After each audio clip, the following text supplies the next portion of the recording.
Okay, so what makes something true for an individual?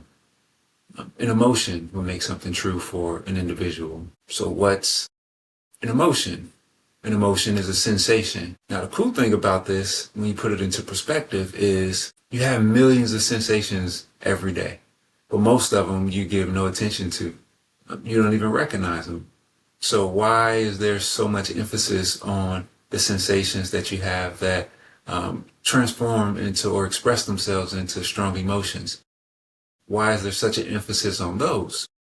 Well, you can say that maybe your environment, we focus on two things. So maybe your environment reinforces that sensation. So therefore you have a strong emotion attached to it. It manifests or it expresses itself as a strong emotion.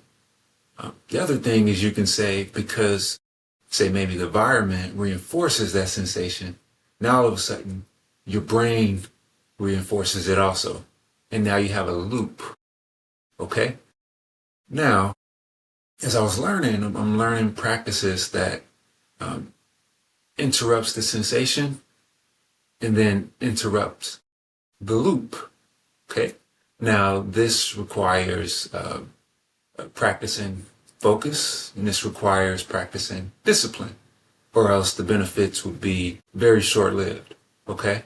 Now, going back to when I mentioned like the psychology of accepting that you may not be able um, to change. You know, I went to a number of different AA groups. I would probably say maybe like 9 or 10 of them. I didn't go for a long period of time. Um, I definitely saw the benefit in being there, and it definitely offered me a benefit too. It gave me perspective. It showed me what life could look like if I didn't um, tap into myself and find a way to make some life changes.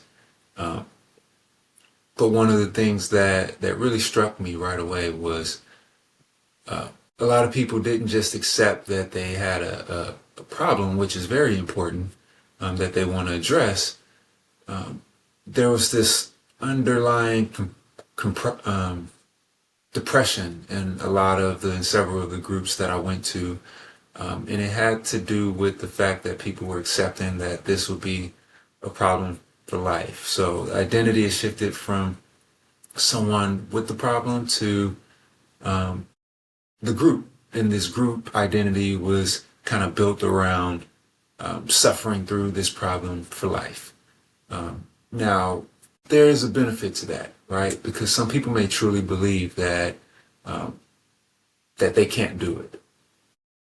And this group and groups like that offer a tremendous space for people who just feel like they can't do it, who've been defeated so much that um, they can't tap into something within themselves. They really need the group, and the group is has strength around this collective identity, and that's powerful. And we need those groups. Because I definitely see the benefit, and I still do recommend them to people, and I've taken people to groups, and I've sat in groups with people. So this isn't a shame on the groups. Like, we need the groups, but it's a relative truth. That's not absolutely true for everybody.